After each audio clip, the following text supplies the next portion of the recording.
Hey guys, it's Ronen. In this video, I'm going to be talking about some of the basic functions and features that I've designed into this machine. So let's start with the belt. So in my last video, I talked about how there are different types of belts and they use different abrasive materials with different properties. Now, the other differentiator between belts is the actual size of the abrasive grit. So for example, this is what we call a 60 grit belt. The abrasive is fairly large. That means that the belt will cut very quickly, but it will leave a rough finish. Now, we have a terminology for this. The higher the grit, the finer the abrasive. Now, if I wanted a very fine finish, like a mirror polish on a knife, I would need to use much, much finer abrasive. However, I don't want to start with a very fine abrasive belt because, like I said, this guy cuts quickly.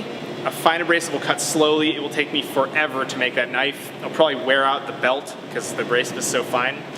So really what you need to do is switch belts as you make the knife. So you start with a big, rough cut with a coarse belt and you move toward finer belts. It means a lot of belt switching. Now, the other thing about a belt, in order to function properly, the belt needs to be under tension. So you can hear, it sounds like a guitar string, it's being pulled.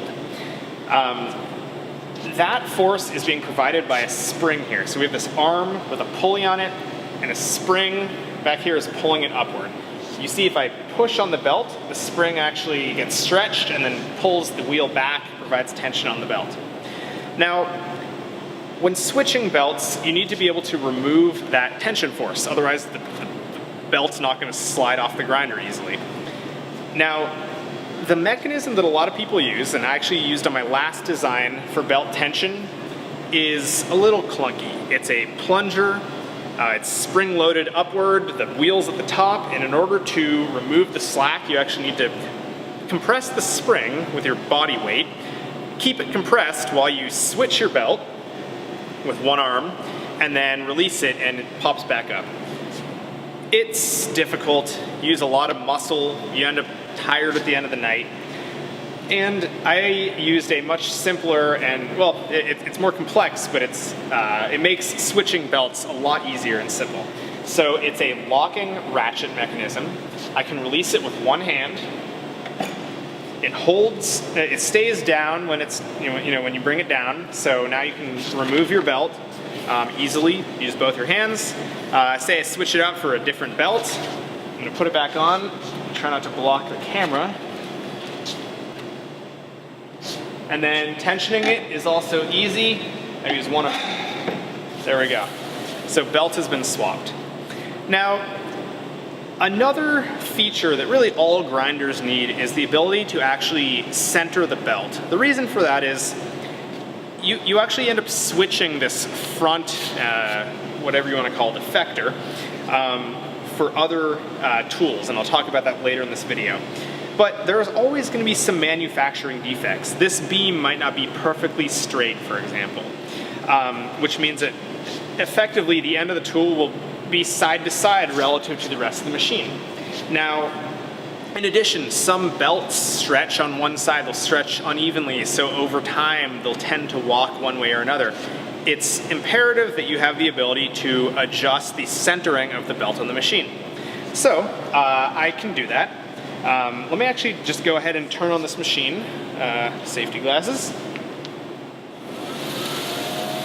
So while it's running, you can see right now it's centered, and I can turn a knob back here and adjust the centering the belt. You can see it's walking off toward the right now. Or I can bring it back and make sure that the belt is centered while I'm working on it. Now, while it's running, let me talk a little bit about the motor. So I have a large motor back here. I'm actually going to turn it off so it's quiet. A large 1.5 horsepower motor made by Baldor. It's a pretty nice piece. And I can actually control the speed. You might have noticed when I turned it on, it starts up slowly. I can make it quick. I can bring down the speed again. And that's using a piece of equipment called a VFD, a variable frequency drive, that can adjust the speed of this three-phase motor. Now you might ask, why do we need to adjust the speed? Well, like we said in the last video, knife steel, in order to be a good knife, it needs to be hardened. Now, the hardening process uses heat. You bring it up to a high temperature and you quench it rapidly. The problem is after that point, if you bring it up to a high temperature again and let it cool slowly, it will no longer be hard once it cools. It'll be soft. So you have to be very careful while grinding hardened steel not to heat it up too much. If it gets too hot, you've ruined your knife. Now, there's a few things that determine how much, or the temperature of the knife. So one is how hard are you pushing into the abrasive? You know, essentially abrading is a process, it has a lot of friction involved. And the harder you push, the higher your friction is, the more heat you generate. But the other thing is, if your belt is driving quickly, it is effectively, you know, in physics terms, doing more work. Force times distance is your energy, and if it's going quickly, it's a higher power, you're dumping heat into that steel. So sometimes you actually want to run the grinder slower so that you don't heat your workpiece up quite as badly.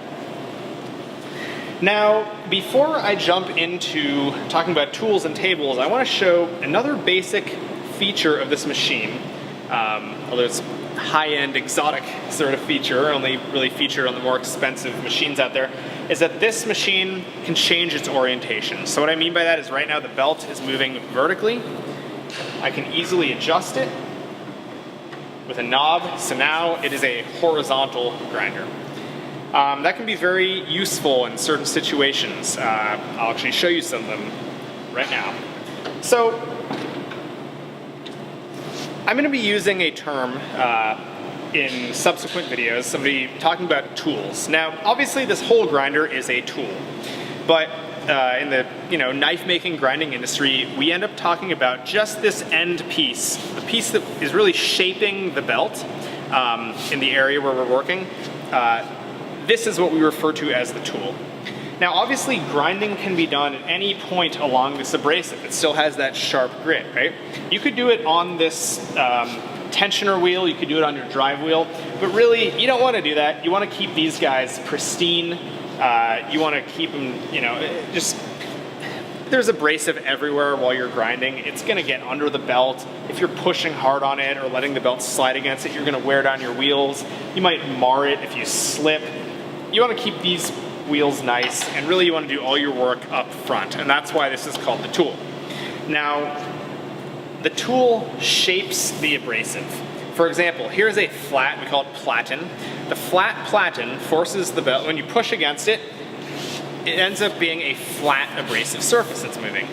Now, I can switch this out for a different tool that'll contour the abrasive differently. So, you do that quite often, actually, during knife making. Depending on the surface that you're shaping, you might want a round contour or a flat contour or a contour with some give. So really, you're switching your tool out all the time. And the easier it is to switch out the tool and the faster you can work. So I've put a lot of effort into making sure that tool changes are fast and easy. So this is how it works. Remove the belt pops off. There's two handles that you release, and the tool slides right out. Stick it in my nifty tool tree, bring out a different tool. So this is a 8-inch diameter contact wheel. I slide it in. I put the belt on, trying not to block the camera.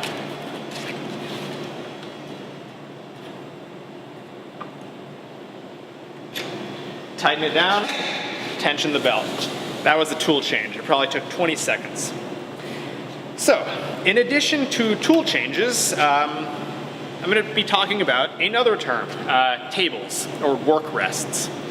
So, while grinding a knife, in space we have 6 degrees of freedom. That's how we talk about in engineering. We have 3 linear degrees and then 3 rotational degrees.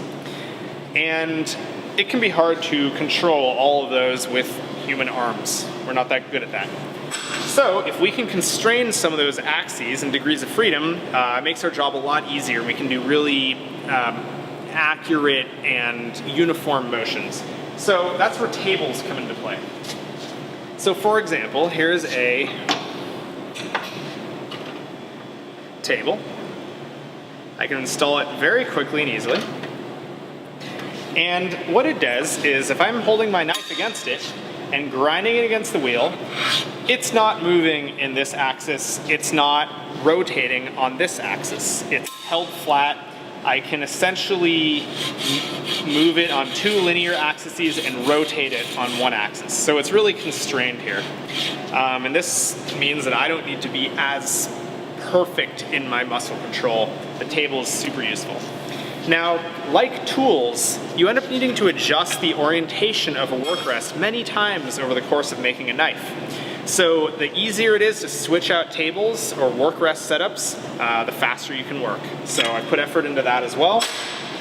Let me show you another table orientation and how easily I can switch between the table setups.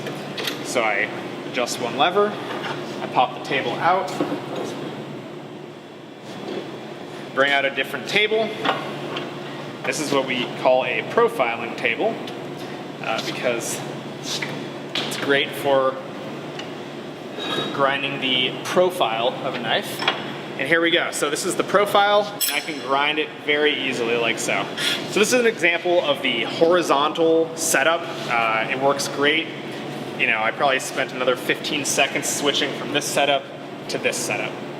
So finally, I want to talk about my table system itself, because I put a lot of effort into making sure that the tables were adjustable in all sorts of positions. Essentially, any position that I can't adjust my table means I'm freehanding at that point. So the more flexibility you have, the more angles and orientations you can put your tables, the more freedom you have in how the grinder can guide you. So for example, this table, say I want to adjust the angle, it's really simple. I adjust one lever and it tilts.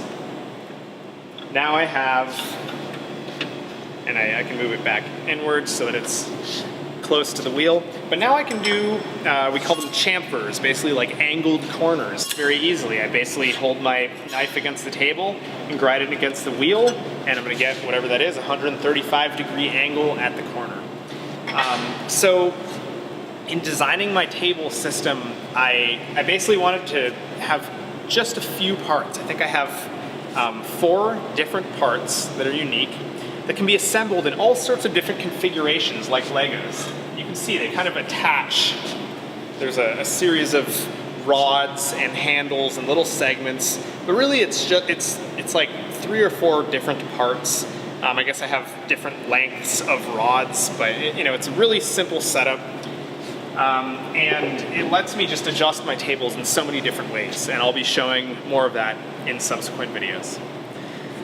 So I think that brings the basic series to a conclusion.